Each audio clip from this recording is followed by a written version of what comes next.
Bonjour et bienvenue sur la matinale. Dans cet exercice, on a 3 points A, B, D.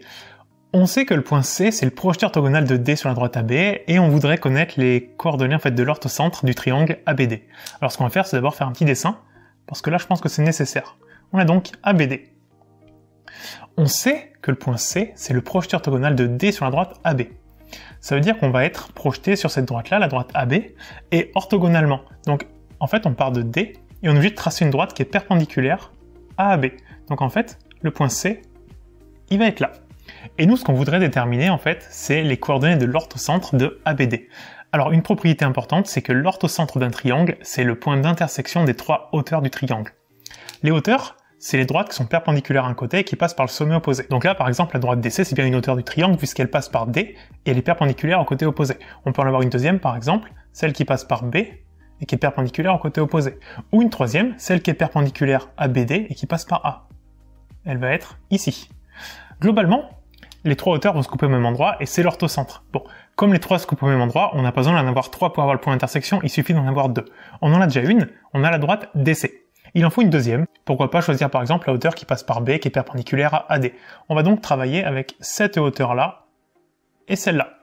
Pour DC, ça va être assez simple parce qu'on a les coordonnées de D et de C. Bon, il nous faut quand même l'équation cartésienne de la droite DC, mais ça va aller assez vite. Une équation cartésienne, souvenez-vous, c'est toujours AX plus BY plus C égale 0. Nous, on connaît D, on connaît C. Ça veut dire qu'on est capable de donner facilement un vecteur directeur de la droite DC. Ça serait le vecteur DC. Pour avoir les coordonnées de DC, on fait XC moins XD et YC moins YD. Donc ça nous fait 2 moins 1, 1, et 3 moins 0, 3. Parce qu'en fait, quand on a les coordonnées d'un vecteur directeur, par rapport à l'équation cartésienne, on sait que ça, c'est moins BA. Un vecteur directeur, c'est toujours moins BA. Donc on peut facilement dire que moins B est égal à 1, donc B est égal à moins 1. Donc dans l'équation de DC, là on aura B qui vaut moins 1, donc ça fera moins Y. Et on a A qui vaut 3, donc on aura 3X moins Y plus C égale 0. Maintenant, il nous reste à trouver le petit c. Ça, très simplement, pour trouver le petit c, la méthode est toujours la même, on utilise un point qui appartient à la droite.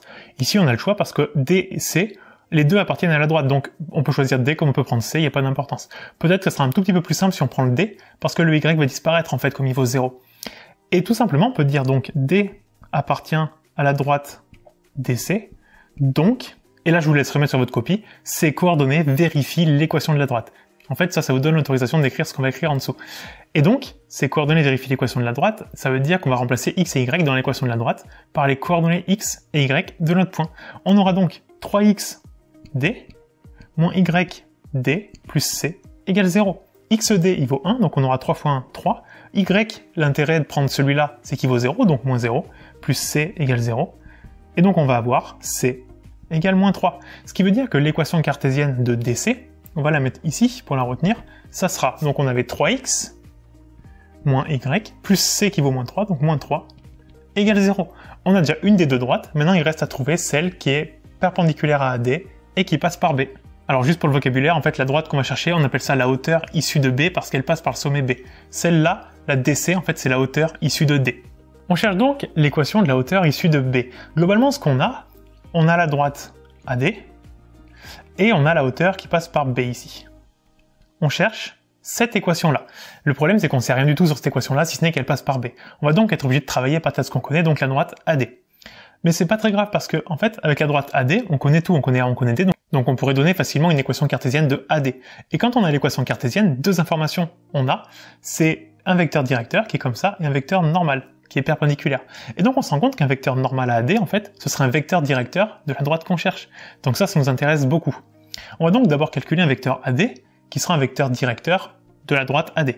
Donc le vecteur AD, ses coordonnées, ça va être xd moins xa. Donc 1 moins moins 1, 1 plus 1, ça fait 2. Et 0 moins 4, ça fait moins 4. On sait que ça, c'est donc un vecteur directeur de la droite AD. Un vecteur directeur, souvenez-vous, on l'a vu tout à l'heure, c'est moins BA. Donc on pourrait tirer par exemple le A et le B de l'équation cartésienne de AD. Mais en fait, ce vecteur directeur, c'est aussi un vecteur normal de la droite qu'on cherche. Et un vecteur normal, c'est pas moins BA, c'est tout simplement AB. Ce qui veut dire qu'on pourrait trouver le A et le B de la droite qu'on cherche, de l'équation cartésienne de la droite qu'on cherche.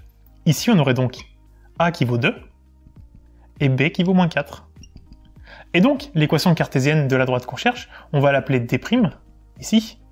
Et bien tout simplement, D', elle aura pour équation ax, donc 2x, plus by, donc moins 4y, plus c, égale 0. Et maintenant, même chose que tout à l'heure, pour trouver le petit c, il nous faut un point de la droite. Alors là, il y a moins de choix parce qu'il n'y a que b qui appartient à la droite. Et bien on va dire b appartient à d', donc ces coordonnées vérifient l'équation de la droite. Phrase indispensable à écrire sur vos copies.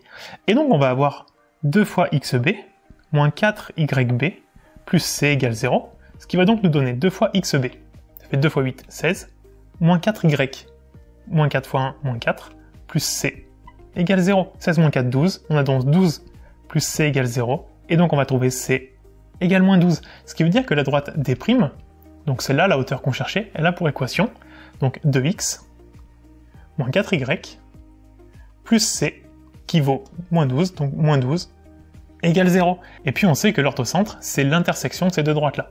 Donc maintenant il faut résoudre un système avec ces deux équations-là et trouver x et y. Alors pour résoudre un système, on a deux options. La première, c'est de prendre une équation, isoler une inconnue. Par exemple, je prends la première, je mets x tout seul, je trouve une valeur, et puis ensuite je reporte cette valeur dans l'autre équation, je trouve y, et je reviens dans la première pour trouver x. Ça marche très bien, mais on peut faire plus simple. On a le droit d'enlever ou d'ajouter les équations entre elles, de telle sorte à faire disparaître soit x, soit y, et donc d'avoir plus qu'une seule inconnue. Par exemple, on se rend compte que dans la première équation, on a moins 1y, là on en a moins 4. Donc si je prends la première équation, je la multiplie déjà par 4, j'aurai moins 4y. Autant que dans la deuxième. Donc si j'ai la même quantité, je fais l'une moins l'autre, les y devraient disparaître. Donc si je fais 4 fois équation 1 moins équation 2, a priori les y devaient disparaître. On va voir. Alors 4e1, ça fait 4 fois 3x, ça fait donc 12x, moins y fois 4, moins 4y, moins 3 fois 4, ça fait moins 12. Et de l'autre côté, on a le 0 fois 4, donc 0. Moins E2, donc on remet 2x, moins 4y, moins 12, égale 0 moins E2, donc moins 0. Alors bien faire attention ici, le moins, on ouvre bien des parenthèses derrière parce que c'est moins E2. Le moins porte sur l'intégralité de E2, donc on va le développer ensuite, mais bien faire attention. Alors en le développant, on a donc 12x, moins 4y, moins 12, moins 2x. Moins fois moins 4y, ça fait plus 4y, et moins 12, ça fait plus 12. Égale 0 moins 0, donc 0. Et regardez l'intérêt de faire ça, moins 4y plus 4y, ils disparaissent. Il nous reste donc 12x moins 2x, ça fait 10x, moins 12 plus 12, bah, ça fait 0. Donc 10x égale 0, et en divisant par 10, on va trouver x égale 0. Une fois que j'ai trouvé x, donc là c'est l'abscisse de l'orthocentre du triangle, bah pour trouver y, on prend une des deux équations, au hasard, il n'y a pas d'importance, et on remplace x par sa valeur. Si on prend E1 par exemple, donc la première, on aura donc 3x, bah ça fait 0, moins y, moins 3 égale 0, et donc facilement on met le moins y de l'autre côté, on va trouver moins 3 égale y, ce qui veut dire que l'orthocentre du triangle, on va l'appeler grand O, il a pour coordonnées le x, 0, et le y, moins 3. Voilà les coordonnées de l'orthocentre.